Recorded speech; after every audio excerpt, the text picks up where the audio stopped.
Hello everyone, welcome back to Maa Khodiyar education. FY BCom semester 1 માં account સબ્જેક્ટમાં શાખાના હિસાબ આપણે ભણીએ છીએ. શાખાના હિસાબ આની પહેલાના લેક્ચરમાં આપણે ભણેલા હતા કે ભાઈ શાખા કોને કહેવાય, શાખાના હિસાબ કેમ રાખવા પડે છે, શાખા કેટલા પ્રકારની આવે, એમાં આપણે સમજેલા હતા કે ભાઈ સ્વતંત્ર શાખા, પરતંત્ર શાખા અને વિદેશી શાખા. અને આપણે આપણા સિલેબસમાં સ્વતંત્ર શાખાનો અભ્યાસ કરવાનો છે અને એમાં પણ આપણે ફોર્મેટ આજે આપણે ભણવાના છે કે ભાઈ મુખ્ય ઓફિસ જ્યારે પોતાના ચોપડે હિસાબ લખે છે ત્યારે કઈ રીતે એન્ટ્રી એની આપે છે, કયા કયા ખાતા મુખ્ય ઓફિસને બનાવવાના હોય છે, એક્ઝામમાં તમને કયા કયા ખાતા આવશે, એનો નમૂનો શું છે, એની એન્ટ્રી કેવી રીતે આવે છે, શું વસ્તુ ઉધાર છે અને શું વસ્તુ જમા આવે છે. તો આજે એકદમ સરળ રીતે, સરળ ભાષામાં હું તમને સમજાવવાનો છું અને બધાથી અલગ રીતે. તો આખો વિડીયોને ધ્યાનથી જોજો, બહુ હેલ્પફુલ થશે તમને. એક્ઝામના આગલા દિવસે પણ આ વિડીયો જોશો ને તો આરામથી તમારે પાસિંગ માર્ક્સ સુધી તો તમે પહોંચી જ જશો, કારણ કે બધા બેઝ મેં કવર કરાવવા, નાનામાં નાના પોઈન્ટ પણ કવર કરાવવા. તો સ્ટાર્ટ કરીએ શાખાના હિસાબોનો ફોર્મેટ. ચાલો, તો સૌથી પહેલા આપણે ઉદાહરણ દ્વારા થોડું સમજીએ. જો અહીંયા છે ને આપણે મુખ્ય ઓફિસ છે. શું છે? મુખ્ય ઓફિસ. હવે આ મુખ્ય ઓફિસ છે ને, મુખ્ય ઓફિસ છે આપણી, અને આ કોણ છું? આ હું છું. અને આપણી મુખ્ય ઓફિસ ક્યાં છે? સુરતમાં છે. ક્યાં છે મુખ્ય ઓફિસ? સુરતમાં છે. અને સુરતમાં આપણું શું ચાલે છે? અહીંયા ટ્યુશન ક્લાસ ચાલે છે કે ભાઈ આપણે સુરતમાં ટ્યુશન ક્લાસ ચલાવીએ છીએ. જોજો, ધ્યાનથી સમજજો. હવે મેં શું વિચારેલું હતું કે ભાઈ મને ટ્યુશન ક્લાસનું જે મારો વ્યવસાય છે, જે હું ભણાવું છું, એ મારે મોટું કરવું છે. તો હું શું કરા, અલગ અલગ જગ્યા પર શું કરા, મેં મારી બ્રાન્ચ ખોલા, શાખા ખોલા. એક અમદાવાદમાં ખોલા, એક વાપીમાં ખોલા, એક વલસાડમાં ખોલા, બરાબર છે, અને એક ભરૂચમાં ખોલી દઉં. તો આ ચાર મારી શું થઈ ગઈ? શાખા થઈ ગઈ. શું થઈ ગઈ? શાખા. હવે આ બધી શાખાનો હિસાબ કોને રાખવાનો છે? મુખ્ય ઓફિસે રાખવાનો છે. કોને રાખવાનો છે? મુખ્ય ઓફિસે. તો મુખ્ય ઓફિસ એટલે કઈ થઈ ગઈ? સુરત વાળી. તો આ બધી શાખાનો હિસાબ સુરત વાળી રાખશે. તો મારે જ્યારે શાખા ખોલવી છે તો હું શું કરા? ખાલી બસ દુકાન લઈ લીધી ને હવે ત્યાં ચાલુ કરી દેવા, એવી રીતે ના. હું આ શાખા ખોલા ત્યારે મને ત્યાં છે ને માણસો બેસાડવા પડશે, મને ત્યાં શિક્ષકો મોકલવા પડશે, ત્યાં મારે બધા સ્ટાફ રાખવા પડશે, એમ્પ્લોય રાખવા પડશે. તો અહીંયા મારે છે ને એક એક માણસોને રાખવા પડશે બધાને, કે ભાઈ એનું સંચાલન કરે. શું કરે? સંચાલન કરે. આ બધા માણસોને મારે ત્યાં રાખવા પડશે અલગ અલગ શાખા પર, કે ભાઈ તમે લોકો સંચાલન કરો. તો આ બધા માણસ શું કરશે? વિચારશે તો ખરી ને ભાઈ. આ બધા માણસ વિચારશે કે ભાઈ તમે તો અમને શાખા ખોલીને આપી દીધી, હવે શું બધું અમારે જાતે કરવાનું છે? તમે અમને કઈ મદદ તો કરો, તમે તો મેઇન બોસ છો, તમે મુખ્ય ઓફિસ છો, અમને કઈ મદદ કરો. તો આ મુખ્ય ઓફિસ શું કરશે ખબર? આ બધી શાખાઓને બધું મોકલશે કે ભાઈ હા ભાઈ ચાલો તમે શાખા જે ખોલી તો હું તમને શરૂનો સ્ટોક મોકલી આપું. શું મોકલી આપું? શરૂનો સ્ટોક. શરૂનો સ્ટોક એટલે વર્ષની શરૂઆતમાં આપણે જે મોકલીએ ને એને શરૂનો સ્ટોક કહેવાય. ચાલો ભાઈ શાખા ખોલી તો શાખામાં પહેલા આપણે ચાલો બેન્ચની જરૂર પડી છે, લાઇટ પંખાની જરૂર પડી છે, ફર્નિચરની જરૂર પડી છે, થોડાક રોકડા પૈસાની જરૂર પડી છે. એટલે વર્ષના શરૂઆતમાં આટલી બધી વસ્તુની જરૂર પડી. તો આ બધી વસ્તુ કોણ મોકલશે? મુખ્ય ઓફિસ શાખાને મોકલશે. તો જો સૌથી પહેલા શાખા ખાતાની ઉધાર બાજુ તમારે શું લખવાનું? શરૂઆતની બાકી. શું લખવાનું? શરૂઆતની બાકી, કૌંસમાં બાકી આગળ લાવ્યા. શું લખવાનું? બાકી આગળ લાવ્યા. અને મેં તમને કીધું ને સૌથી પહેલા શું મોકલશે? શરૂનો સ્ટોક. કે ભાઈ શાખા ચાલુ થઈ ગઈ, ચલો શરૂનો સ્ટોક મોકલો. મુખ્ય ઓફિસ શું કહેશે? શાખાઓને શરૂનો સ્ટોક મોકલો. તો એટલું યાદ રાખો, નોટ્સ લખી દઉં તમારી નોટમાં હાસ્યમાં ઉપર. જો હું જે પણ કહેવાય ને કે ભાઈ નોટ્સ લખો, એ તમને બહુ કામ લાગશે, બરાબર. એક નોટ્સ લખી દઉં, આઈએમપી નોંધ. આઈએમપી નોંધ કે ભાઈ મુખ્ય ઓફિસ શાખાને જે કંઈ પણ મોકલે તે શાખા ખાતાની કઈ બાજુ આવશે? ઉધાર બાજુ આવશે. કઈ બાજુ આવશે? ઉધાર બાજુ. મુખ્ય ઓફિસ શાખાને જે કંઈ પણ મોકલશે એ શાખા ખાતાની ઉધાર બાજુ આવશે. અને શાખા મુખ્ય ઓફિસને જે કંઈ પણ પરત કરશે એ શાખા ખાતાની કઈ બાજુ આવશે? જમા બાજુ આવશે. આટલી કોન્સેપ્ટ તમારે યાદ રાખો પહેલા તો. ચાલો આ નોંધ લખી દો, આ એક નોટ્સ લખી દો તમારી હાસ્યમાં નોટમાં કે ભાઈ મુખ્ય ઓફિસ શાખાને જે કંઈ પણ મોકલે એ શાખા ખાતાની ઉધાર બાજુ આવે, અને શાખા મુખ્ય ઓફિસને જે કંઈ મોકલે ને એ શાખા ખાતાની કઈ બાજુ આવે? જમા બાજુ આવે. લાભ લેનાર ખાતે ઉધાર, લાભ આપનાર ખાતે જમા. આવી રીતે યાદ રાખો. ચાલો તો સૌથી પહેલા આપણે શું હતું? જો મને એટલી ગેરંટી છે ને, હું ગેરંટી આપું છું વિડીયો પતે ને ત્યાં સુધી તમને બધા ખાતા યાદ રહી જશે આની અંદર. હું જેટલા પણ લેક્ચરમાં ભણાવવા ને બધા યાદ રહી જશે. જો સૌથી પહેલા તો ઉધાર બાજુ શું લખવાનું? બાકી આગળ લાવ્યા, શાખાની શરૂની બાકી. શું મોકલું આપણે? ચલો બોલો સૌથી પહેલા ભાઈ શરૂનો સ્ટોક મોકલો. હવે આ લોકો બધા મને શું કહેશે તાના ટીચરો? ભાઈ શરૂનો સ્ટોક તો મોકલી દીધો, હવે અમારે બધો સામાન અહીંયા લાવવો પડશે, થોડા ખર્ચો તો કરવો પડશે ને, તો થોડી પેટા રોકડ તો મોકલી આપો. તો પેટા રોકડ મોકલશું આપણે. પછી દેવાદાર એટલે કે ગ્રાહકો, ભાઈ થોડા સ્ટુડન્ટો મોકલો, તો શરૂના દેવાદાર. જો તમને છે ને એક્ઝામમાં બધું આપેલું જ હશે કે ભાઈ શરૂઆતની તારીખ આ છે 1/4/2025, શરૂના દેવાદાર 1/4/2025, શરૂનો સ્ટોક 1/4/2025, શરૂની પેટા રોકડ એ બધી અહીંયા લખી દેવાની. ખબર પડી? શરૂની બધી બાકી શાખા ખાતાની ઉધાર બાજુ જોઈ લો કેટલી વસ્તુ આવે છે. શરૂઆતનો સ્ટોક, પેટા રોકડ, પછી દેવાદાર, પછી આપણે થોડા હું મુખ્ય ઓફિસ હું છું ને તો હું એ લોકોને પૈસા પણ મોકલા ને, રોકડ શિલ્લક બી મોકલા થોડી ઘણી. તો શરૂની રોકડ શિલ્લક એ લોકો મને શું કહે છે કે ભાઈ દુકાન ખોલીને આપી દીધી, જગ્યા તો આપી દીધી, બેન્ચ મૂકવા માટે ફર્નિચર તો આપો, કોઈ પેરેન્ટ્સ આવશે તો ટેબલ ખુરશી તો આપો એમના માટે, તો મારે ફર્નિચર પણ આપવું પડશે એ લોકોને. તો જો ફર્નિચર બરાબર. પછી વીમો હશે, અગાઉથી ચૂકવેલો વીમો કોઈ હશે, કોઈ ખર્ચ હશે આપણો. પછી લેણી હુંડી હશે. તો આ બધા જે છે ને શરૂઆતના ખર્ચા. અને હું તમને મોસ્ટ ટાઈમ બી કેવું એક્ઝામમાં શું વધારે આવશે? પહેલી 6 વસ્તુ તમારે યાદ રાખી દો. ચલો બોલો. શાખાની ઉધાર બાજુ બાકી આગળ લાવ્યા, શરૂની બાકી કઈ કઈ આવશે? તો ભાઈ શરૂનો સ્ટોક, પેટા રોકડ, ફર્નિચર, રોકડ શિલ્લક, અગાઉથી ચૂકવેલા ખર્ચા, અને બીજું શું રહી ગયું? બીજું તો ભાઈ દેવાદાર. મોસ્ટ ટાઈમ બી બોલો ખબર પડી ગઈ? આ 6 વસ્તુ આટલું યાદ રાખી લેવાનું પહેલે. અને લેણી ઊંડી અમુક જ વાર દાખલામાં આવે. હવે આટલી વસ્તુ તમને યાદ રહી ગઈ ને કે ભાઈ શાખાની શરૂની બાકી ઉધાર બાજુ લખાય, આટલું તમને યાદ રહી ગયું. એમાં શું આવે? ભાઈ શરૂનો સ્ટોક આવે, પેટા રોકડ આવે, દેવાદાર આવે, રોકડ શિલ્લક આવે, ફર્નિચર આવે, ને અગાઉથી ચૂકવેલા કોઈ પણ ખર્ચા હોય એટલે કે ભાઈ પગાર છે, વીમો છે, મજૂરી છે, એ બધું શાખા ખાતાની ઉધાર બાજુ આવે. હવે માઇન્ડમાં શું યાદ રાખવાનું કે ભાઈ અમે જે વસ્તુ શાખા ખાતાની ઉધાર બાજુ લખીએ છીએ એને જ્યારે વર્ષ પૂરું થશે એટલે કે આખરની બાકી તરીકે પણ દર્શાવવું પડે ને. તો જો જે વસ્તુ તમે અહીંયા લખ્યું છે, જો આ રહ્યું, એનું ટોટલ તમે અહીંયા 12 લખશો ને, તો આ જ વસ્તુ જો તમે અહીંયા લખશો, બાકી આગળ લઈ ગયા, રકમ બદલાઈ જશે, ખાલી એ આખરની બાકી આવે. વર્ષના અંતે જે બાકી રહેલું હોય ને એ અહીંયા લખાશે. જો અહીંયા શરૂનો સ્ટોક હતો ને, તો જો અહીંયા આખરનો સ્ટોક આવી ગયો. અહીંયા પેટા રોકડ આવી ગઈ, તો અહીંયા આખરની પેટા રોકડ, વર્ષના અંતની રકમ બદલાઈ જાય ખાલી. ખબર ને? શરૂની અને આખરની બંને આવે. ચાલો પછી અહીંયા દેવાદાર શરૂના છે તો અહીંયા આખરના દેવાદાર, અહીંયા શરૂની રોકડ શિલ્લક તો અહીંયા આખરની રોકડ શિલ્લક. અહીંયા શરૂનું ફર્નિચર હતું, હવે ફર્નિચર પર ઘસારો તો લાગશે જ ને ભાઈ. તમે ગાડી લેવો તો ગાડી પર ઘસારો નહીં લાગે? ગાડીની કિંમત ઓછી નહીં થાય? તો અહીંયા જે ફર્નિચરની કિંમત લખાશે ને એ ઘસારા બાદની લખાશે. ઘસારા બાદની એટલે શું કહેવાય? માની લો કે 10,000 નું ફર્નિચર હોય ને 500 રૂપિયા ઘસારો હોય, તો 10,000 માંથી 500 માઇનસ કરો, 9,500 ઘસારાની કિંમત. એવી રીતે ઘસારા બાદ કિંમત લખાય. અગાઉથી ચૂકવેલો વીમો ખર્ચા, અગાઉથી ચૂકવેલા ખર્ચામાં વીમો, પગાર, મજૂરી જે હોય તે એ અહીંયા પણ આવશે. લેણી ઊંડી અહીંયાથી તો અહીંયા પણ આવશે. બોલો ખબર પડી ગઈ? 14 વિગત તમને યાદ રખાઈ લીધી મેં. કેટલી વિગત? 14 વિગત. અહીંયા જે હતું અહીંયા આવી, ખાલી રકમ બદલાઈ જાય. અહીંયા શરૂ નહીં આવે ને અહીંયા આખર નહીં આવે. બોલો આટલું યાદ રહી ગયું? ચલો પાછું એક વખત યાદ કરીએ. બોલો શાખા ખાતાની ઉધાર બાજુ શું આવે? પહેલે શરૂની બાકી, બાકી આગળ લાવ્યા, એમાં શું આવે? શરૂનો સ્ટોક, પેટા રોકડ, ફર્નિચર, દેવાદાર, અગાઉથી ચૂકવેલો વીમો, અગાઉથી ચૂકવેલા કોઈ ખર્ચા હોય તે, પગાર હોય તે અગાઉથી ચૂકવેલો, પછી લેણી ઊંડી, દેવાદાર, ફર્નિચર, પેટા રોકડ, રોકડ શિલ્લક. બરાબર? આટલું બધું આવી જાય ઉધાર બાજુ. યાદ રાખજો. ચાલો હવે થોડું આગળ સમજીએ. આપણે આ તો સમજી લીધું. હવે એ લોકો શું કહે છે ખબર? આ બધા હજુ માણસો મને એમ કહે છે ભાઈ હજુ તમે મને હજુ કઈ મોકલો, હજુ મને ફર્નિચર ઘટે છે, હજુ મને થોડો માલ સામાન ઘટે છે તો તમે મને મોકલો, હજુ મને પેટા રોકડ ઘટે છે ભાઈ તો તમે મને મોકલો, મને આ બધાના ખર્ચા કાઢવાના છે. બધા સ્ટાફ મને એમ કહેશે. તો જો 3 વસ્તુ યાદ રાખવાની. કેટલી વસ્તુ? 3 વસ્તુ. શાખાને મોકલેલ માલ, શાખાને મોકલેલ ફર્નિચર અને શાખાને મોકલેલ પેટા રોકડ પણ આવશે. કઈ વસ્તુ? 3 વસ્તુ. મેં તમને કીધું ને કે ભાઈ મુખ્ય ઓફિસ શાખાને જે કંઈ પણ મોકલે એ શાખા ખાતાની ઉધાર બાજુ આવે. તો ચલો શું બીજી 3 વસ્તુ આવી ગઈ કે શાખાને મોકલેલ ફર્નિચર. કોણ મોકલશે આ વસ્તુ? મુખ્ય ઓફિસ મોકલશે. ચોખ્ખું કીધેલું જ હશે, રકમમાં આપેલું હશે ભાઈ કે ભાઈ મોકલેલ ફર્નિચર 10,000 લખી દેવાનું ઉધાર બાજુ.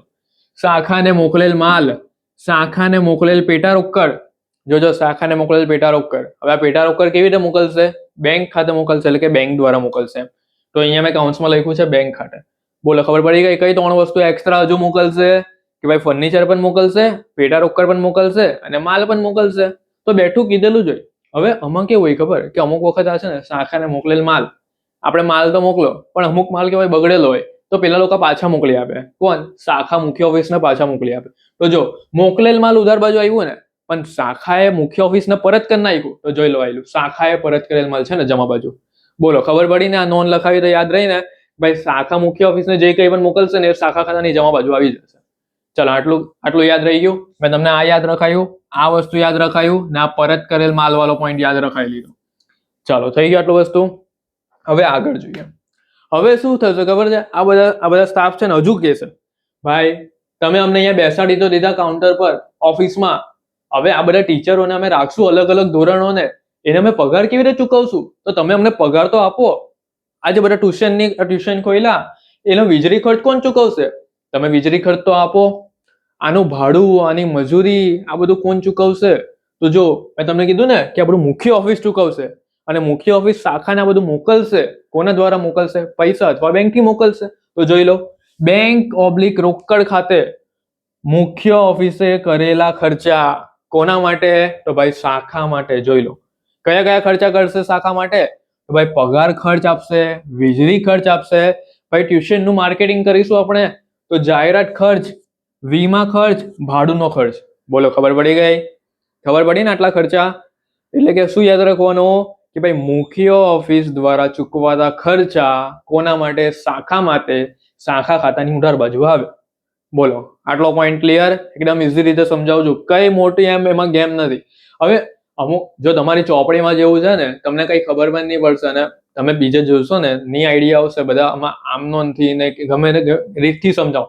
હું એકદમ પ્રેક્ટિકલ નોલેજથી તમને સમજાવું છું કે ભાઈ શાખા લાભ લેનાર છે, બરાબર છે? એટલે શાખા ખાતાની ઉધાર થવા જો આવે બધું. ચાલો હવે આપણે બીજું એક વસ્તુ સમજીએ.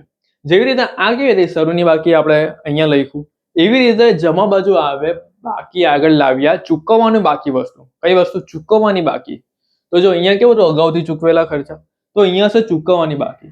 જો તમારા દાખલામાં એવું હોય કે ભાઈ ચૂકવવાનો બાકી પગાર શરૂનો, વર્ષ શરૂ થાય ને ત્યારે ચૂકવવાની બાકી મજૂરી, ચૂકવવાનો બાકી પગાર, ચૂકવવાનો બાકી વીમો, ભાડું, ચૂકવવાનું બાકી કંઈ પણ હોય શરૂનું, તો અહીંયા જમા બાજુ લખવાનું શરૂઆતની બાકી આગળ લાવ્યા. અને એ જ વસ્તુ જેવી રીતે આ કેવું અહીંયા આવ્યું, એવી રીતે આ જ વસ્તુ બાકી આગળ લાવ્યા હતું ને, તો જો અહીંયા જે આવશે બાકી આગળ લઈ ગયા. જો સેમ ટુ સેમ પોઈન્ટ આવ્યો ને કે ભાઈ ચૂકવવાનો બાકી પગાર, ભાડું, વીમો, મજૂરી કંઈ પણ હોય તો અહીંયા રકમ બદલાઈ જાય. તા શરૂની હોય, અહીંયા આખરની હોય. ચલો આટલો પોઈન્ટ ક્લિયર?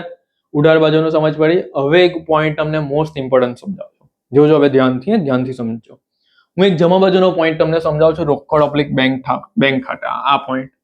આ પોઈન્ટ મોસ્ટ ઇમ્પોર્ટન્ટ છે ફ્રેન્ડ્સ, ધ્યાનથી સમજો. બીજા બધા પોઈન્ટ તમને આવડી ગયા, આ પોઈન્ટ હવે સમજા નવો છે. જો અહીંયા જમા બાજુ શું છે? રોકડ/બેંક ખાતા જમા બાજુ. હવે મેં તમને શું કીધું કે ભાઈ મુખ્ય ઓફિસના કોણ? અહીંયા જો શાખા મુખ્ય ઓફિસને પરત કરે એ આપણે શાખા ખાતાની જમા બાજુ લખીએ છીએ ને. તો હવે આ પોઈન્ટ આપણે સમજીએ. શાખાએ જે કંઈ પણ વેચાણ કર્યું હોય ને, એટલે એને આપણે રોકડ વેચાણથી ઓળખીએ કે રોકડમાં વેચાણ કર્યું હોય, તો એ પણ અહીંયા કઈ બાજુ આવશે? જમા બાજુ આવશે. એના પણ પૈસા એટલે મુખ્ય ઓફિસને આપણે આપવા તો પડશે ને, એટલે રોકડ વેચાણ આવ્યું. પછી બીજા નંબર પર રોકડ ઉઘરાણી. રોકડ ઉઘરાણીનો મતલબ ખબર પડે ને? રોકડ ઉઘરાણી કોને કહેવાય? ચાલો બોલો, કોને કહેવાય રોકડ ઉઘરાણી? તો ભાઈ ગ્રાહક પાસેથી મળેલ રકમ. શું કહેવાય? ગ્રાહક પાસેથી મળેલ રકમ. ગ્રાહક એટલે કોણ? દેવાદાર. આ તમને યાદ રહેવું જોઈએ. દેવાદાર પાસેથી મળેલ રકમ એટલે કે આપણા સ્ટુડન્ટ, એવું સમજી લો. ગ્રાહક એ લોકો પાસેથી મળેલ રકમ, તો એને રોકડ ઉઘરાણી કહેવાય. રોકડ વેચાણ, આપણે કઈ પણ વસ્તુ વેચીશું તો એને પણ પૈસા મળશે, તો એ પણ અહીંયા આવે. એટલે પહેલી બે વસ્તુ યાદ રહી ગઈ, રોકડ વેચાણ આવશે અને રોકડ ઉઘરાણી આવશે. એ અહીંયા તમારે લખવાનું. ચલો ત્રીજી નંબરની વસ્તુ, બારોબાર ચૂકવેલ રકમ. બારોબાર ચૂકવેલ રકમને કાઉન્સમાં શું કહેવાય? દેવાદાર/ગ્રાહક મુખ્ય ઓફિસમાં ચૂકવેલ રકમ. હવે આ પોઈન્ટ છે ને બધા સ્ટુડન્ટને એટલો કન્ફ્યુઝનમાં મૂકીને કે ભાઈ બારોબાર એટલે શું, આને શું કહેવાય? તો જો આમાં કેવું હોય ખબર છે કે તમે સ્ટુડન્ટ છો, હું આ શાખા છું. હું કોણ છું? આ શાખા. તો તમે છે ને ટ્યુશનની ફી મને નથી આપતા, આ શાખાને નથી આપતા, તમે ડાયરેક્ટ પેલી મુખ્ય ઓફિસને બારોબાર ચૂકવી દો છો. તમે શું કહો છો કે ભાઈ અમે છે ને ડાયરેક્ટ માલિકને, આ સુરતવાળી શાખાને છે ને બારોબાર પૈસા આપી દેશું, અમે તમને નહીં આપીશું. તો એને કહેવાય બારોબાર ચૂકવેલ રકમ. બરાબર, ખબર પડી ગઈ કે ભાઈ દેવાદાર દ્વારા બારોબાર ચૂકવેલ રકમ કોને? મુખ્ય ઓફિસને. તો એ પણ મુખ્ય ઓફિસ પાસે જ જશે ને અંતે. તો જો એ પણ અહીંયા આવી ગઈ ત્રીજા નંબર પર. ચોથું, ગાલખાત પરત. જોજો અહીંયા ધ્યાનથી, આ ગાલખાત પરત છે ને, ગાલખાત પરત, તો આમાં કેવું હોય, બે વસ્તુ આવે, એક ગાલખાત આવે ને ગાલખાત પરત આવે. તો ફ્રેન્ડ્સ અહીંયા જે લખાય ને એ ગાલખાત પરત લખાય છે. ગાલખાત છે ને નફા નુકસાનની ઉધાર બાજુ લખાય, ગાલખાત. કેમ? એ આપણું નુકસાન છે, તો નફા નુકસાન છે. આ ગાલખાત પરત છે, બરાબર છે. આનું નુકસાન આપણે મુખ્ય ઓફિસને આપવાનું હોય છે. તો આ ગાલખાત પરત છે, આ ધ્યાન રાખજો. પછી મળેલી લેણી હુંડી છે. વીમા દાવા પેટે મળેલ રોકડ, વીમાનો દાવો આવ્યો એની માટે આપણે રોકડ મળી હોય તો એ પણ આપણે પેલા મુખ્ય ઓફિસને મોકલશો. એટલે આઈએમપી વસ્તુ. હવે આની અંદર શું છે એ તમે નોટ્સ કરજો. કઈ કઈ આઈએમપી વસ્તુ છે? પહેલા નંબરની, બીજા નંબરની, ત્રીજા નંબરની અને ચોથા નંબરની. આ 4 વસ્તુ મોસ્ટ આઈએમપી. ખબર પડી ગઈ? પહેલી 4 વસ્તુ મોસ્ટ આઈએમપી. ઓલમોસ્ટ બધા દાખલામાં તમને આ 4 વસ્તુ જોવા તો મળશે જ કે ભાઈ રોકડ વેચાણ, રોકડ ઉઘરાણી, બારોબાર ચૂકવેલ રકમ અને ગાલખાત પરત. બરાબર છે. ચલો, તો આટલી વસ્તુ યાદ રહી ગઈ ને. આનું ટોટલ આપણે બહાર લખીશું. પછી આનું ટોટલ આપણે બહાર લખીશું. પછી આજે ટોટલ જેટલા ખર્ચા કરીએ છીએ એ તો આપણે બહાર જ લખીએ છીએ, અથવા એને ઇનર કોલમમાં લખીએ, એનું પણ ટોટલ તમે બહાર લખી શકો. પછી આ બાકી આગળ લાવ્યા, બાકી આગળ લઈ ગયા, એ રકમ તમારે લખવાની બધી આપેલી જ હશે. હવે મોસ્ટ આઈએમપી પોઈન્ટ. હવે તમારે આ શાખા ખાતું બંધ કરવાનું છે. પહેલે કયું ખાતું બંધ કરવાનું? શાખા ખાતું. તો શાખા ખાતું બંધ કરો ત્યારે સૌથી પહેલા ઉધાર બાજુ જો ડિફરન્સ આવે, જમા બાજુનો સરવાળો કર્યો, માની લો કે 10 લાખ આવ્યો, અહીંયા આ બાજુ માઇનસ કર્યું અને રકમ બચી 3 લાખ, તો ઉધાર બાજુ જે ડિફરન્સ આવે એને કહેવાય ચોખ્ખો નફો. શું કહેવાય? ચોખ્ખો નફો. અને કાઉન્ટ્સમાં શું લખવાનું? સામાન્ય નફા નુકસાન ખાતે. શું લખવાનું? સામાન્ય નફા નુકસાન ખાતે. જો આ ચોખ્ખો નફો આવે ને, માનો કે અહીંયા 3 લાખ રૂપિયા બચ્યા, તો આ ચોખ્ખો નફો તમને કશે લઈ નથી જવાનો, અહીંયા જ રાખવાનો છે. અહીંયા સામાન્ય નફા નુકસાન ખાતે લખેલું છે, એટલે એવું નથી કે સામાન્ય નફા નુકસાન ખાતે બનાવવાનું છે. તમને એકલું નફા નુકસાનનું ખાતું બનાવવાનું છે. આ ખાલી 3 લાખ રૂપિયા અહીંયા લખ્યા તમે. હવે મોસ્ટ આઈએમપી પોઈન્ટ, એક્ઝામમાં કેવી રીતે ખબર પડશે કે ભાઈ અમારો દાખલો સાચો છે? 14 માર્કનો દાખલો આવશે, કેવી રીતે ખબર પડશે કે સાચો છે? તો હું જ્યારે નફા નુકસાનનું ખાતું શીખવાડા ને એમાં જોજો, નફા નુકસાન ખાતાનો ડિફરન્સ અને શાખા ખાતાનો ડિફરન્સ જો સરખો આવે તો સમજી લેવાનું કે દાખલો સાચો. આટલી જ એક રીત છે ખાલી. આ 3 લાખ અહીંયા આવ્યા, આ 3 લાખ તમારા જો નફા નુકસાન ખાતાના ડિફરન્સમાં આવે ને તો સમજી લેવાનું કે દાખલો સાચો. ચાલો, અને જો અહીંયા જમા બાજુ ડિફરન્સ આવે, જમા બાજુ અહીંયા ઉધાર બાજુ ટોટલ વધારે હોય ને જમા બાજુ ડિફરન્સ આવે તો એ ચોખ્ખી ખોટ કહેવાય. અને એ જ વસ્તુ પેલામાં આવવું જોઈએ. બોલો, ખબર પડી ગઈ આટલો પોઈન્ટ? શાખા ખાતું એકદમ ક્લિયર થઈ ગયું. હવે થોડીક નોંધ સમજી લઈએ એમાં. જો અહીંયા મેં નીચે એક નોંધ લખેલી છે, નોંધ બી જરાક જોઈ લો. કઈ નોંધ છે? તો જો હું જેટલું પણ અહીંયા લખાવું છું, સમજાવું છું ને, એ બધું તમારી નોટ્સમાં લખવાનું છે. નોટમાં બધું લખો, રેડ બોલપેનથી લખો કે યાદ રહે. કઈ વસ્તુ શાખા ખાતામાં નહીં આવશે? જોજો ધ્યાનથી, ભૂલ કરે છે બધા, એટલે સમજાવું છું કે કઈ વસ્તુ શાખા ખાતામાં નહીં આવશે. તો પહેલે જ પોઈન્ટ, ઘસારો નહીં આવે. આ તો બધાને આઈડિયા હોય ને, 11 12 માં નહીં ભણી ગયા હોય કે ભાઈ ઘસારો કા લખાય? નફા નુકસાન ખાતાની ઉધાર બાજુ. ઘસારો એ આપણો ખર્ચ કહેવાય, નફા નુકસાન ખાતાની ઉધાર બાજુ. અને પાકું સર્વે જ્યારે આપણે બનાવતા હોઈએ ને, આમાં તો પાકું સર્વે નથી, તો એ જે તે મિલકતમાંથી માઇનસ કરવાનું. તો યાદ રાખજો, શાખાની મિલકત પરનો ઘસારો એ ઘસારા ખાતામાં નથી લખાતો. ધ્યાન રાખજો. આ ઘસારો કા લખાય? દિમાગમાં યાદ રાખજો, ઘસારો ક્યાં લખાય? નફા નુકસાન ખાતાની ઉધાર બાજુ. ચલો, બીજી વસ્તુ, સ્ટોકનું અસામાન્ય નુકસાન આ પણ શાખા ખાતામાં નથી લખાતું. સ્ટોકનું અસામાન્ય નુકસાન એટલે શું? અસામાન્ય નુકસાન એટલે શું? ભાઈ ચોરીથી થયેલ માલ, કે ભાઈ ચોરીથી ચાલ્યો ગયો માલ, કોઈ ચોરી કરી ગયું, આંખથી બળી ગયેલ માલ, અથવા કોઈ માલ મિલકત આપણે કોઈ વેચી અને ખોટ થઈ, તો આવી બધી વસ્તુ આપણે શાખા ખાતામાં નથી લખવાની. ત્રીજું, નુકસાન પેટે વીમા કંપની તરફથી શાખાને મળેલ રકમ, તો આ પણ આપણે નથી લખવાની. ચોથું, શાખાએ કરેલી કાયમી મિલકત કે માલની ખરીદી. હું શાખા છું, હું કોઈ પણ વસ્તુ ખરીદું છું, બરાબર છે, કોઈ પણ મિલકત ખરીદી છું, તો એની એન્ટ્રી મારે શાખા ખાતામાં નથી આપવાની. ચાલો, 5મો પોઈન્ટ, કારણ કે આ બધું કોણ બનાવે છે? મુખ્ય ઓફિસ શાખાના હિસાબ બનાવે. શાખા પોતે પોતાના હિસાબ નથી બનાવતી, મુખ્ય ઓફિસ બનાવે છે ને, એટલા બધું નથી લખવાનું. ચલો, પછી શાખાએ રોકડ વેચાણની રકમમાંથી કરેલ ખર્ચા. આ પોઈન્ટ સમજજો ધ્યાનથી. જો મારે હમણાં ગોખવા હોય કે સમજાવવું હોય ને તો એમ એક વારમાં પટાઈ દઉં, ભાઈ આવું છે આવું છે આવું છે આવું નહીં. પણ જો હું કોન્સેપ્ટ શું ક્લિયર કરાવું છું ખબર છે, આ શું પોઈન્ટ છે ખબર કે ભાઈ શાખાએ રોકડ વેચાણની રકમ માટે કરેલ ખર્ચ નથી લખવાનો. કેમ નથી લખવાનો ખબર તમને? કેમ નહીં લખવાનો? હું તમને પ્રશ્ન કરું છું, કેમ આ વસ્તુ નહીં લખવાનું? કારણ કે તમે મગજ ચલાવો. મેં તમને શું કીધું, મુખ્ય ઓફિસ શાખા ખોલે છે તો આ બધા ખર્ચા કોના હોય? મુખ્ય ઓફિસના જોઈને. મેં અહીંયા તમને નહીં સમજાયું કે ભાઈ આ પગાર ખર્ચ, વીજળી ખર્ચ, જાહેરાત ખર્ચ, વીમા ખર્ચ એ કોના ખર્ચા છે? તો ભાઈ મુખ્ય ઓફિસના ખર્ચા છે, શાખાના ખર્ચા નથી. મુખ્ય ઓફિસ ખર્ચા કરશે કોના માટે? શાખા માટે. એટલે અહીંયા શું આવ્યું કે ભાઈ શાખાએ રોકડ વેચાણની રકમમાંથી કરેલ ખર્ચ આપણે નથી લખવાના. હું શાખા છું, મેં કઈ વસ્તુ વેચ્યું, મારી પાસે પૈસા આવ્યા, તો હું મારા વેચાણમાંથી ખર્ચા નહીં કરા. મને જે પેલી હેડ મારી ઉપરની મુખ્ય ઓફિસ જે ખર્ચા કરે ને મારી પાછળ, હું એમાંથી જ કરું. બોલો, ખબર પડી ગયા? હું પોતે જ ખર્ચા નહીં કરા, મુખ્ય ઓફિસ મારી પાછળ ખર્ચો કરશે. ચાલો, છઠ્ઠો પોઈન્ટ, દેવાદાર સાથેના વ્યવહારો. દેવાદાર સાથેના વ્યવહારો એ બધા આપણા દેવાદાર ખાતામાં આવશે, આની અંદર નહીં આવે. કયા કયા? તો ભાઈ ગાલખાત હમણાં જ આપણે જોયું એમાં નહીં આવે. આપેલ વટાવ, વેચાણ પરત તો બધાને ખબર જ હોય. ક્યાં આવે? વેપાર ખાતાની જમા બાજુ. અને દેવાદાર ખાતામાં પણ આવશે. બરાબર, એ સમજાવવા આગળ. ચાલો, વેચાણ પરતનું બીજું નામ ગ્રાહક દ્વારા પરત કરેલ માલ અને ઉધાર વેચાણ. આ બધું આપણે દેવાદાર ખાતામાં આવે ને વેપાર ખાતામાં આવશે, એ સમજાવવા. ચલો, 7મો પોઈન્ટ, ઘસારો તથા પચુરન ખર્ચ. ઘસારો તો મેં હમણાં સમજાવી લીધું તમને કે એ તો આવડ. પચુરન ખર્ચ જોજો, આ પેટા રોકડ નથી, આ પચુરન ખર્ચ છે. પેટા રોકડનો પોઈન્ટ અલગ છે, પચુરન ખર્ચનો પોઈન્ટ અલગ છે. પચુરન ખર્ચ એક ખર્ચો છે, એ નફા નુકસાન ખાતાની ઉધાર બાજુ આવશે.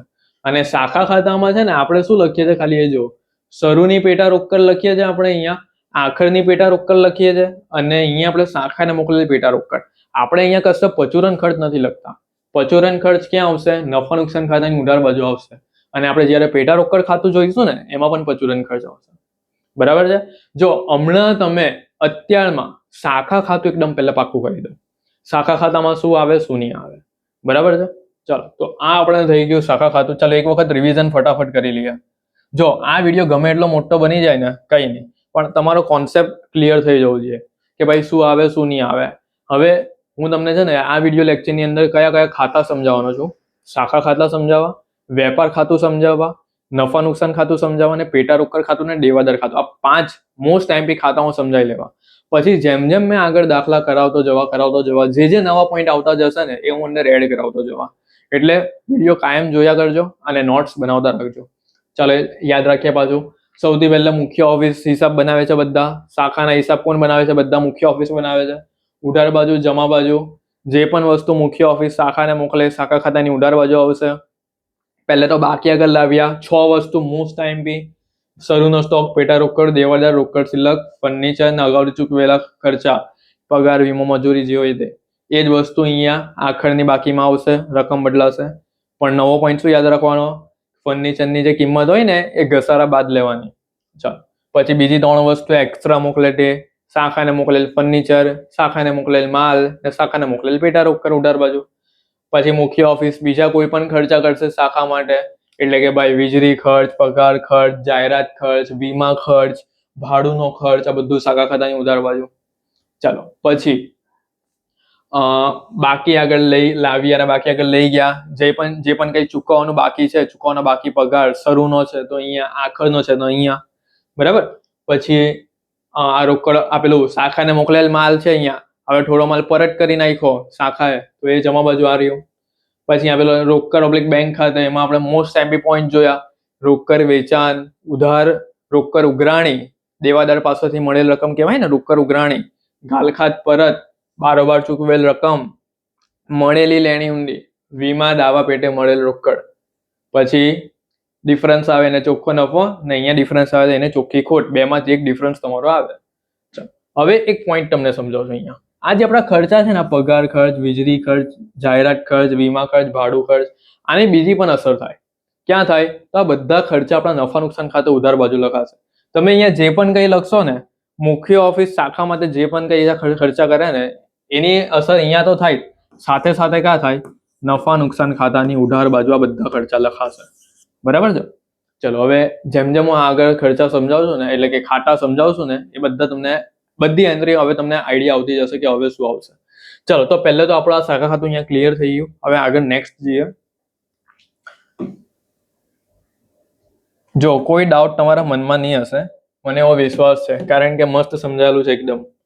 ચલો હવે નેક્સ્ટ પેજ આપણે લઈ લઈએ. ઓકે, તો આ નેક્સ્ટ પેજ આવી ગયું છે આપણું. ઓકે, ચાલો તો હવે પેટા રોકડ ખાતું સમજીએ કે ભાઈ પેટા રોકડ ખાતું એટલે શું, પેટા રોકડ ખાતું કેમ બનાવવું પડે ને ક્યારે ખબર પડે કે ભાઈ પેટા રોકડ ખાતું બનાવવાનું છે.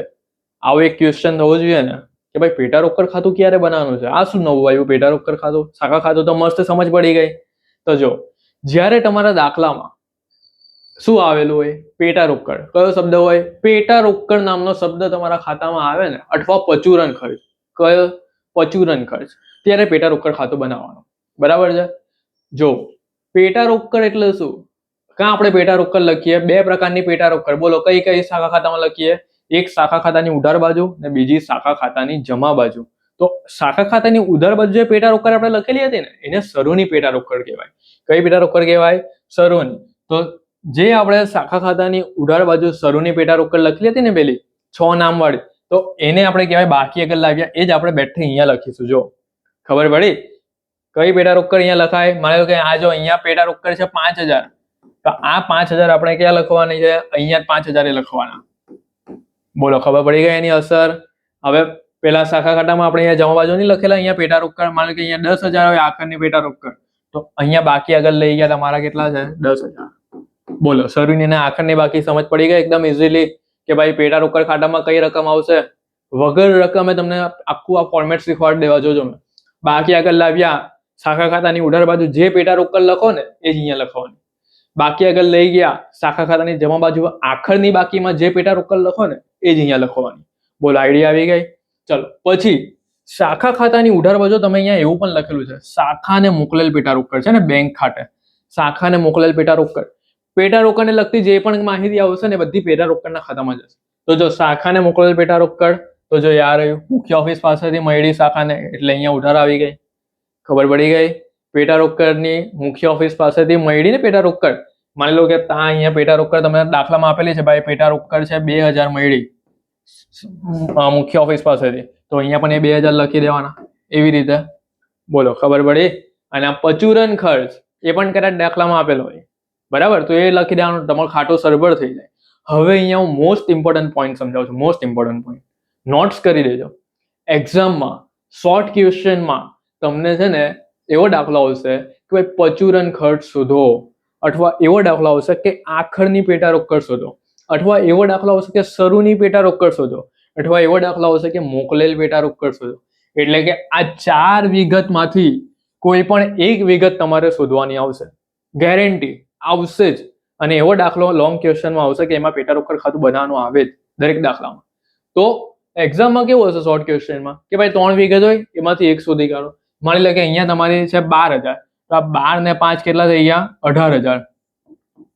બરાબર, સોરી 12 5 6 17000 કેટલા થઈ ગયા? 17000. તો 17 માંથી અહીંયા બી લખી દઈએ 17000. આ 17 માંથી 10 માઇનસ કરીએ તો આ 60000 નો ડિફરન્સ આવ્યો, એ તમારો કયો થઈ ગયો? પચુરન ખર્ચ, નફા નુકસાન ખાતે. બસ આવું તમને કે 4 માંથી કોઈ પણ એક વિગત શોધવાની. જો 4 સિવાય બીજી કોઈ વિગત આ ખાતામાં નહીં આવશે, બરાબર છે, આ ધ્યાન રાખજો. 4 જ વિગત આવે. અને આ પચુરન ખર્ચ તમારો ક્યાં જાય? નફા નુકસાન ખાતાની ઉધાર બાજુ જાય. બોલો કઈ રકમ ક્યાંથી આવી એ ખબર પડી ગઈ? કોઈ ડાઉટ છે તમને? ક્લિયર થઈ ગયું ને કે ભાઈ 4 રકમ ક્યાંથી આવે છે? બોલો આ 5000 ક્યાંથી આવ્યા? તો શાખા ખાતાની ઉધાર બાજુ છે બાકી આગળ લાવ્યામાં આપણે પેટા રોકડ લખીએ ને ત્યાંથી. આ 10000 ક્યાંથી આવ્યા? તો ભાઈ શાખા ખાતાની જમા બાજુ આપણે પેલો આખરની બાકીમાં જે પેટા રોકડ લખીએ ને આ 12000 ક્યાંથી આવ્યા? તો શાખા ખાતાની ઉધાર બાજુ જે પેલું આપણે મોકલેલ પેટા રોકડ મુખ્ય ઓફિસ જે મોકલી હોય ને એ. અને આ પચુરન ખર્ચ શું આવ્યો? આપણો ડિફરન્સ આવ્યો. અને ડિફરન્સ ક્યાં જાય? નફા નુકસાન ખાતાની ઉધાર બાજુ. બોલો ખબર પડી ગઈ? મસ્ત કોન્સેપ્ટ રીતે હું તમને સમજાવું છું અને માઇન્ડમાં ઉતરી જ જશે, મારી ગેરંટી છે ભાઈ કે ભાઈ આવડશે જ તમને. એક્ઝામમાં ફૂલ માર્ક્સ આવશે આ ચેપ્ટરમાં, જોઈ લેજો. જે આપણા યુટ્યુબ પર વિડીયો જોશે એના માટે. ચાલો હવે દેવાદારનું ખાતું. હવે દેવાદારનું ખાતું એટલું મસ્ત છે ને, દેવાદારને લગતી કઈ પણ વિગત આવે ને આની અંદર લખવાની. દેવાદાર આવે ને સમજી લો, પણ એટલું યાદ રાખો કઈ વસ્તુ ઉધાર આવે ને કઈ વસ્તુ જમા આવે. ચાલો જો દેવાદારને લગતી કઈ વિગત આવે? પહેલે તો દેવાદાર એટલે શું એ તો સમજી લો. દેવાદાર એટલે ગ્રાહક. શું થાય? ગ્રાહક. તો સૌથી પહેલા જેવી રીતે આપણે બાકી આગળ લાવ્યા, બાકી આગળ લઈ ગયા લખ્યું, બરાબર, એવી રીતે દેવાદાર ખાતાની પણ પહેલા આપણે બાકી લખવાની કે ભાઈ શરૂની બાકી આ છે ને આખરની બાકી આ છે. ક્યાંથી લખવાની? તો પેલી જે શાખા ખાતામાં નહીં આપણે લખેલી પેટા રોકડ જેવી રીતે સમજા, એવી રીતે દેવાદારની પણ આપણે બાકી લખેલી. જો આ રે આ દેવાદાર છે ને, અહીંયા જો દેવાદાર શરૂના દેવાદાર, જો અહીંયા આ રહ્યા આખરના દેવાદાર, તો એ જ બાકી અહીંયા આવશે. દેવાદાર આપણી મિલકત છે, મિલકતની ઉધાર બાકી આવે એટલું તો તમને ખબર જ હોય. તો જો આ પણ આપણી ઉધાર બાકી કહેવાય, મિલકતની ઉધાર બાકી આવે, હંમેશા યાદ રાખજો. ચલો તો આ બાકી આગળ લાવ્યા, જો લખી આપણે અહીંયા બાકી આગળ લઈ ગયા, આપણે લઈ ગઈ ક્યાંથી લઈ ગયા? બાકી આગળ લઈ ગયા, બોલો. શાખા ખાતાની જમા બાજુ છે પેલા આખરના દેવાદાર નહીં હતા વર્ષના અંતવાળા, એ લખ્યા, અહીંયા બાકી આગળ લાવ્યા શરૂના દેવાદાર. ચાલો હવેનો પોઈન્ટ સમજો.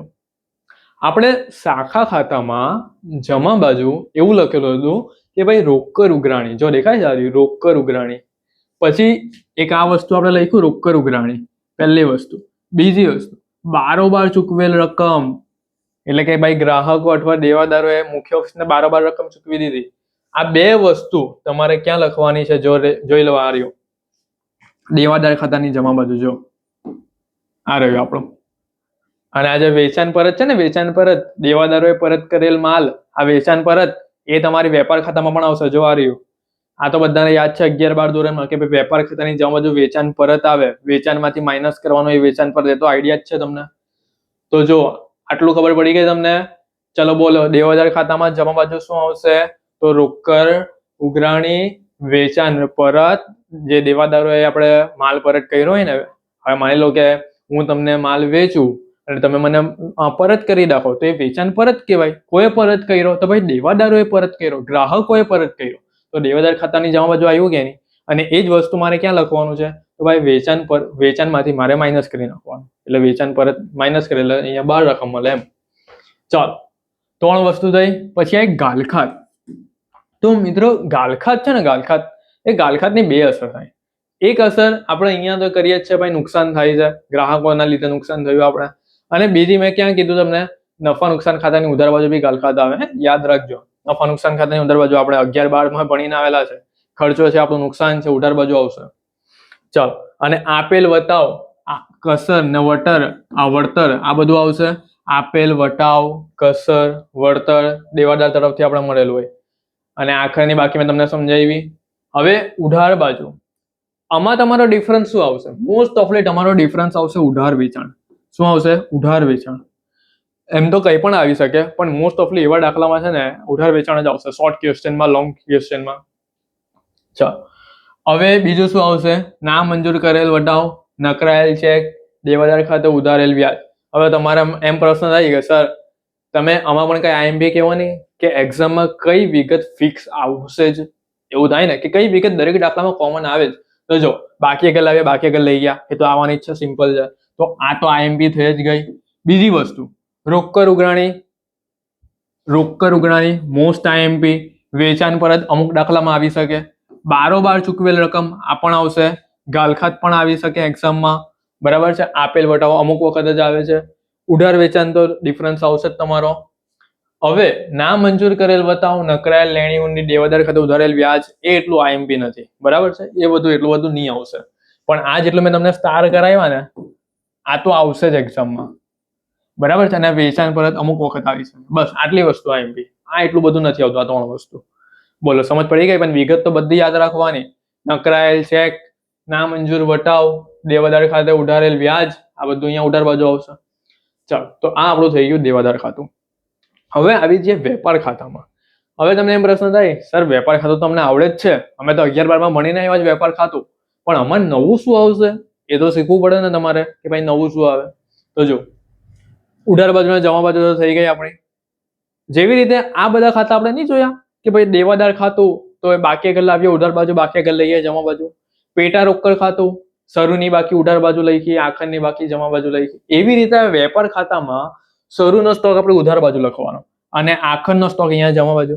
અને આ સ્ટોક કયા લખાશે ખબર તમારા? જે પેલા શાખા ખાતામાં નહીં લખેલા, પહેલી જ લાઈન બાકી આગળ લાવ્યા શરૂનો સ્ટોક, પછી જમા બાજુ બાકી આગળ લઈ ગયા આખરનો સ્ટોક. જો આ રહ્યો અહીંયા શરૂનો સ્ટોક, અહીંયા આખરનો સ્ટોક. આ જ તમારે રકમ લખવાની છે વેપાર ખાતામાં.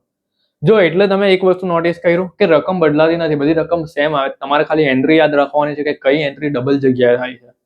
ચાલો, શરૂનો સ્ટોક અહીંયા આવ્યો, આખરનો સ્ટોક અહીંયા આવ્યો. હવે જે શાખા ખાતાની ઉધાર બાજુ ખબર આપણે પેલું 3 વસ્તુ, મોકલેલ માલ, મોકલેલ ફર્નિચર અને મોકલેલ પેટા રોકડ. તો એમાંથી જે મોકલેલ માલ છે એની અસર પણ તમારે અહીંયા કરવાની. જો આ રહ્યું મોકલેલ માલ, બરાબર છે. અને ખબર આપણે શાખા ખાતામાં અહીંયા જવા બાજુ જેમ મેં તમને નહીં કીધું કે ભાઈ થોડો માલ મુખ્ય ઓફિસ શાખાને માલ મોકલો, મને કહેવાય 10,000 નો માલ મુખ્ય ઓફિસ શાખાને, એમાંથી 5,000 નો માલ તો ખરાબ નીકળો. તો આપણે 5,000 નો માલ અહીંયા લખ્યો કે નહીં, ભાઈ શાખાએ પાછો મુખ્ય ઓફિસને મોકલી દીધો કે ભાઈ આટલો માલ તો ખરાબ નીકળો, તો અહીંયા જવા બાજુ નહીં લખ્યા 5,000, શાખાએ પરત કરેલ માલ અહીંયા 5,000 માની લો.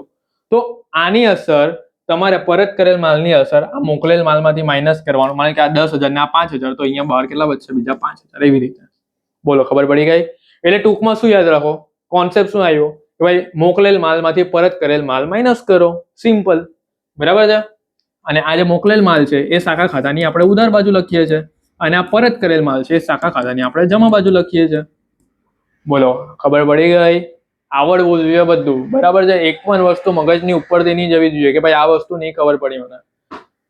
ચાલો, હવે મજૂરી. તો ભાઈ આ આપણે વેપારને લગતો, ખરીદીને લગતો ખર્ચો છે, બરાબર છે. વેપાર એટલે વેપાર ખાતામાં આવે છે. આ તો બધાને આઈડિયા છે કે ભાઈ મજૂરી છે, લારી ભાડું છે, આ તો અહીંયા જ આવે છે. આપણો ખરીદીને લગતો ખર્ચા કહેવાય ને બધા.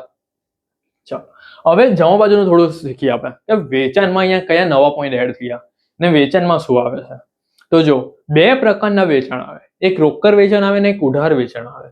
તો આ જે રોકડ વેચાણ છે ને ઉધાર વેચાણ છે, આ બંનેનો સરવાળો કરવાનો એટલે તમને અહીંયા કુલ વેચાણ મળે. કયું વેચાણ મળે? કુલ વેચાણ. હવે અહીંયા તમારે સમજવાનું છે કે આ રોકડ વેચાણ ક્યાંથી આવ્યું ને ઉધાર વેચાણ ક્યાંથી આવ્યું. ઉધાર વેચાણ ક્યાંથી આવ્યું? તો જો આ રહ્યું 2000 ખાતાનો ડિફરન્સ નહીં આવેલો ઉધાર વેચાણ, એ જ ઉધાર વેચાણ અહીંયા લખવાનું છે તમારે. રોકડ વેચાણ ક્યાંથી આવ્યું? તો જો આપણે શાખા ખાતામાં નહીં લખેલું હતું, શાખા ખાતામાં રોકડ વેચાણ ક્યાં છે? શાખા ખાતું આ રહ્યું, જો રોકડ વેચાણ પહેલી લાઈનમાં, એ આ જ રોકડ વેચાણ તમારું ક્યાં આવ્યું? તો ભાઈ વેપાર ખાતામાં આવ્યું, જમા બાજુ. બોલો, ખબર પડી ગઈ? રોકડ વેચાણની એન્ટ્રી ક્યાં આવી? વેચાણના શીર્ષકની નીચે આવી, રોકડ વેચાણ વત્તા ઉધાર વેચાણ. રોકડ વેચાણ ક્યાંથી લાવ્યા? તો ભાઈ શાખા ખાતામાં આપણે જમા બાજુ લખેલું હતું એ જ અહીંયા લખવાનું છે. ઉધાર વેચાણ ક્યાંથી લાવ્યું? તો અહીંયા દેવાદાર ખાતાની જમા બાજુ જે ઉધાર બાજુ જે આવે છે ને ઉધાર વેચાણ, એ જ અહીંયા લખવાનું છે. એ બંનેનો સરવાળો કરશો એટલે કુલ વેચાણ મળશે. હવે આગળ જોઈએ. એ કુલ વેચાણમાંથી ગ્રાહક શું કરશે? અડધો માલ પાછો, અડધો જે આપણે વેચ્યું હશે ને એ પરત કરી દેશે. એટલે વેચાણ પરત. તો જો એ પણ આપણે આમાંથી માઇનસ કે ભાઈ આટલી વસ્તુ વેચી, માને કે 1 લાખની વસ્તુ વેચી, 20,000 પરત કરી નાખી, તો 80,000 બહાર લખશું. પણ આ જે 20,000 જે છે કે ભાઈ દેવાદારોએ પરત કરી, તો એની અસર ક્યાં થાય? દેવાદાર ખાતાની જમા બાજુ થાય. જો આ રહે, અહીંયા મેં તમને હમણાં જ સમજાયું. આ જો વેચાણ પરત, દેવાદારે પરત કરેલ માલ છે ને, દેવાદાર ખાતાની જમા, દેવાદારને લગતો વ્યવહાર આવ્યો કે નહીં? દેવાદાર ખાતાની જમા બાજુ. ચાલો, હવે વેપાર ખાતામાં બીજો આખરનો સ્ટોક આવે, તમને આઈડિયા છે. પેલું શાખા ખાતાની જમા બાજુનો જે છેલ્લે લખેલો તો આખરની બાકી માહિતી અહીંયા લખવાનો છે. હવે અહીંયા જે ડિફરન્સ, ઉધાર બાજુ ડિફરન્સ આવ્યો એને કાચો નફો કહેવાય. અને આ નફો તમારે લઈ જવાનો છે નફા નુકસાન ખાતે. ક્યાં લઈ જવાનો? નફા નુકસાન ખાતે. અને જો કાચી ખોટ આવી તો નફા નુકસાન ખાતાની ઉધાર બાજુ. મોસ્ટ ઓફલી દાખલામાં કાચો નફો જ આવશે, અને આ નફો તમારે નફા નુકસાન ખાતાની જમા બાજુ લઈ જઈશું. બોલો, ખબર પડી ગઈ? કયા કયા ખાતા આપણે મળ્યા? શાખા ખાતું મળ્યા, દેવાદાર ખાતું મળ્યા, પેટા રોકડ મળ્યા, અને વેપાર ખાતું પણ મળી ગયા. હવે આપણે ભણીશું લાસ્ટ નફા નુકસાનનું ખાતું. ચાલો, તો હવે આપણે આવી જઈએ નેક્સ્ટ નફા નુકસાનનું આપણું ખાતું આવી ગયું. ચલો, તો આ રહ્યું આપણું નફા નુકસાનનું ખાતું, લાસ્ટ આપણું છે. આના પછી આપણે દાખલા ચાલુ કરીશું, અને હું તમને આમનોન પણ શીખવાડ. અડધા કોલેજમાં, ટ્યુશનમાં ગમે ત્યાં ભણતા હશે ને, તો આ બધી વસ્તુ છે ને એ લોકોને રટાવે કે ભાઈ આમનોન મોડે કરો, આમનોન થી બધું આવડશે. એટલે આમનોન નહીં યાદ રહેશે તો શું કરશે છોકરાઓ? આમનોન નહીં યાદ રહેશે તો પ્રેક્ટિકલ મેં સમજાયું ને તમને, મેં તમને પ્રેક્ટિકલ બધું સમજાવ્યું છે. એવું નહીં કે ભાઈ ચલો ભાઈ આમ આવે, આમ આવે, તેમ આવે, એમ આવે. મેં કોન્સેપ્ટ થી સમજાયું કે ભાઈ જે વસ્તુ શાખા મુખ્ય ઓફિસ શાખાને મોકલે છે એ શાખા ખાતાની ઉધાર બાજુ આવે છે. શાખાએ લાભ લેનાર છે એટલે ઉધાર બાજુ આવે છે. લાભ લેનાર ખાતે ઉધાર, લાભ આપનાર ખાતે જમા. આ બધું સમજાયું. અકાઉન્ટન્સીના નિયમ સાથે મેં તમને સમજાવું છું. ચાલો, હવે નફા નુકસાન ખાતું સમજી લઈએ એટલે વિડીયો એન્ડ થાય આપણો. ચલો બોલો, નફા નુકસાનમાં કયા કયા ખર્ચા આવે? પહેલું ખાતું આપણે કયું ભણ્યા? શાખા ખાતું. શાખા ખાતુંમાં પેલા રોકડા ખર્ચા નહીં બધા જોયા? વીજળી ખર્ચા, પગાર ખર્ચા, જાહેરાત ખર્ચા, વીમા ખર્ચા, યાદ છે ને આ બધું? આ બધા જો બધા ખર્ચા મુખ્ય ઓફિસ શાખા માટે કરે તે આ બધા ખર્ચા નફા નુકસાન ખાતાની ઉધાર બાજુ આવે. ક્યાં આવે? નફા નુકસાન ખાતાની ઉધાર બાજુ. જો અરે પગાર છે, જાહેરાત છે, વીમા ખર્ચ છે. જો જાવક માલ ગાળા બાળું આવે ને, જાવક માલ ગાળા બાળું એ નફા નુકસાન ખાતાની ઉધાર બાજુ. પણ આવક માલ ગાળા બાળું આવે ને તો એ વેપાર ખાતાની ઉધાર બાજુ આવે. યાદ રાખજો આ વસ્તુ. જાવક માલ ક્યાં આવે? નફા નુકસાનની ઉધાર. ને આવક માલ ગાળા બાળું ક્યાં આવે? વેપાર ખાતાની ઉધાર બાજુ. એ ખરીદીને લગતો ખર્ચો. ચાલ ઘસારો તો અહીંયા આવે જ, પહેલે સમજાવી દીધું. ગાલખાત પણ અહીંયા આવે, એ પણ આવડે છે તમને. પછી આ બીજા બધા અન્ય ખર્ચા છે, જોઈ લો કે ભાઈ ભાડું, કરવેરા, પ્રિન્ટિંગ, તાર, ટપાલ, એ બધા ખર્ચા. કોઈ પણ પ્રકારના ખર્ચા આવે ને નફા નુકસાન ખાતાની ઉધાર બાજુ. કોઈ પણ પ્રકારની આવક આવે ને અન્ય આવક અહીંયા લખી દેવાની. બોલો ખબર પડી ગઈ? ચાલો નેક્સ્ટ જોઈએ આગળ. આંખથી થયેલ નુકસાન ખાતે એ અહીંયા આવશે, કઈ નુકસાન થયું હોય આપણો તો એ આવશે. પછી જે કાચો નફો, આપણે પેલો વેપાર ખાતાની ઉધાર બાજુનો ડિફરન્સ કાચો નફો, તો અહીંયા આવે જો કાચો નફો. પછી દેવાદાર ખાતે ઉધારેલ વ્યાજ, વ્યાજ આપણી ઇન્કમ કહેવાય ને, આવક કહેવાય, એટલે જમા બાજુ. અને એની અસર મેં તમને કીધી, દેવાદાર ખાતાની ઉધાર બાજુ પણ આવશે વ્યાજની. જો આ રહી વ્યાજની બે અસર થાય. ચલો પછી ગાલખાત પરતની બે અસર થાય. એક નફા નુકસાન ખાતાની જમા બાજુ અને બીજી અસર ક્યાં થાય? શાખા ખાતામાં થાય. જો આ રહી ગાલખાત પરત છે ને, અને ગાલખાતની અસર ક્યાં થાય? દેવાદાર ખાતાની જમા બાજુ અને નફા નુકસાન ખાતાની ઉધાર બાજુ. ધ્યાન રાખ, હાસ્યમાં લખી દો. જો મેં તમને એક નોંધ બતાવી દઉં, આ હાસ્યમાં લખી દો. આ તમે મને લાગે છે આમાં કન્ફ્યુઝ થશો. એક ગાલખાત અને એક ગાલખાત પરત. ગાલખાત ને ગાલખાત પરત, તો આની અસર ક્યાં થાય? તો જો ગાલખાતની અસર ક્યાં થાય? તો ભાઈ નફા નુકસાન ખાતાની ઉધાર બાજુ અને દેવાદાર ખાતાની જમા બાજુ. બરાબર છે? આની અસર અહીંયા થાય. ગાલખાત પરતની ક્યાં થાય? ગાલખાત પરતની તો શાખા ખાતાની જમા બાજુ અને નફા નુકસાન ખાતાની જમા બાજુ. બરાબર છે? આટલું યાદ રાખી દેજો. આપણી નોટ્સ બનાવીને નહીં એવું લાગે ને ભાઈ આ જરાક અટપટું છે, યાદ રહે એવું નથી, એની તરત નોટ બનાવી દો. બરાબર? હાસ્યમાં ઉપર લખી દો. ચાલ હવે અહીંયા આપણે સરવાળો કર્યો ને આનો જે ડિફરન્સ આવ્યા ચોખ્ખો નફો, માની લો કે આ પણ 3 લાખ તમારા આવ્યા, જેવી રીતે શાખા ખાતાના ઉધાર બાજુ તમારા અહીંયા આ 3 લાખ કરતા અને આ 3 લાખ તમારા અહીંયા ટોટલ કરતા સેમ આવે છે, તો સમજી લેવાનું કે 14 માર્ક આવી ગયા. બરાબર? ઘરે જઈને પાર્ટી કરી દેવાની, પાસ થઈ ગયા તમે. આ 14 માર્કનો તો મોટો દાખલો આ ચેપ્ટરમાંથી આવશે. 3 માર્ક્સનો કોન્સેપ્ટ ક્લિયર મેં અમે તમને કરાવી દીધો, શોર્ટ ક્વેશ્ચનનો 17 માર્ક તો એમ જ તમારા થઈ ગયા. બીજા બધા ચેપ્ટરની થિયરી ને દાખલા આવશે, તો એક ચેપ્ટર પણ એકદમ પાકું કરી જશો ને આરામથી પાસ થશો. અને બીજા બધા ચેપ્ટર પણ બહુ ઇઝી છે, હું બધા સમજાવવા. ચાલ તો આનું ટોટલ કરવાનું, આ ડિફરન્સ તમારો સરખો આવ્યો એટલે સમજી લો દાખલો સાચો. તો આ આપણા થઈ ગયા નમૂના. શાખા ખાતું સમજાયું, વેપાર ખાતું સમજાયું, દેવાદાર સમજાયું, વેપાર ખાતું, પછી નફા નુકસાન, પેટા રોકડ મસ્ત સમજાવી લીધું છે બધું. આની પહેલાના લેક્ચરમાં પ્રસ્તાવના મસ્ત સમજાવી છે અને બધાનો એમ રિસ્પોન્સ બહુ સારો મળ્યો છે. મારી સ્પેશિયલ વોટ્સએપ પર કહી છે કે મસ્ત બનાવ્યું છે, જલ્દી બીજો પાર્ટ મૂકો. તો જો આ પાર્ટ પણ ગમ્યો હોય ને, અને બીજું એક વસ્તુ હા હું ભૂલી નહીં જાઉં એના માટે તમને એક વસ્તુ કહું છું કે 7433858780 આ મારો વોટ્સએપ નંબર છે. બરાબર છે? 7433858780. FY BCom સેમિસ્ટર 1 ની જે તમારી VNSU ની છે, ઇન્ટરનલ છે, કે ભાઈ કોઈ પણ તમારી એક્ઝામ આવશે કોલેજની કે VNSU ની, તો એમાં જે IMP તમારે આવશે બધી ગ્રુપમાં મારા આવશે. તો જલ્દી મને મેસેજ કરો અને ગ્રુપમાં એડ થઈ જજો. બરાબર છે? વોટ્સએપ પર મેસેજ કરજો, તમારું નામ લખજો અને સેમિસ્ટર લખજો, FY BCom સેમિસ્ટર 1. હું તમને મારા ગ્રુપની લિંક મોકલા, એમાં એડ થઈ જજો. એટલે છેલ્લે જે તમારું છેલ્લી જે મેઇન એક્ઝામ આવશે ને યુનિવર્સિટીની, એમાં જે બધી IMP હું તમને આ ગ્રુપની અંદર આપા. ઇકો, BA, પછી પેલો પર્યાવરણ સબ્જેક્ટ, પછી એક પેલો જનરલ નોલેજનો છે એ સબ્જેક્ટ, ઇંગ્લિશ છે, સ્ટેટ સબ્જેક્ટ જે છે, અકાઉન્ટ છે, આ બધીની IMP હું તમને આપા. અને એ વિડીયો તમને જોઈને જવાના, એ થિયરી તમને જોઈને જવાની હશે, એટલે એમાં મોસ્ટ ઓફલી બધું કવર થશે. બરાબર છે? મોડેલ પેપર તમને આપા, એટલું કરી જશો ને સારા માર્ક્સે પાસ થશો. બરાબર છે? અને ફર્સ્ટ યરમાં તમે અમને નવા સ્ટુડન્ટ છો, 12th પાસ કરીને આવ્યા છો, પહેલા જ વર્ષમાં પહેલા સેમમાં એવું રિઝલ્ટ લાવીને આપો કે તમને એવું કોન્ફિડન્સ થાય કે ભાઈ હવે આગળનો એમ વધારે મહેનત કરો, વધારે સારા ટકા લાવો. જેટલું FY નું રિઝલ્ટ સારું હશે ને એટલું તમારું TY નું સારું બનશે, એટલું યાદ રાખજો. કારણ કે FY અને TY જે છે ને લાસ્ટ અને ફર્સ્ટ યર બહુ ઇઝી છે. અને હું એક બીજી વસ્તુ શેર કરું છું કે પહેલે કેવું હતું, પહેલેના જમાનામાં મને કે 7-8 વર્ષ પહેલા કે પહેલે છે ને ખાલી TY ના માર્ક્સ જ ધ્યાનમાં લેવાતા. એટલે કે ભાઈ સેમિસ્ટર 5 અને સેમિસ્ટર 6 એનું જ બે ટોટલ થઈને ટકાવારી કરીને એ લોકો માર્ક્સ કરે ભાઈ કે આટલા ટકા આવ્યા, આટલા પોઈન્ટ્સ આવ્યા.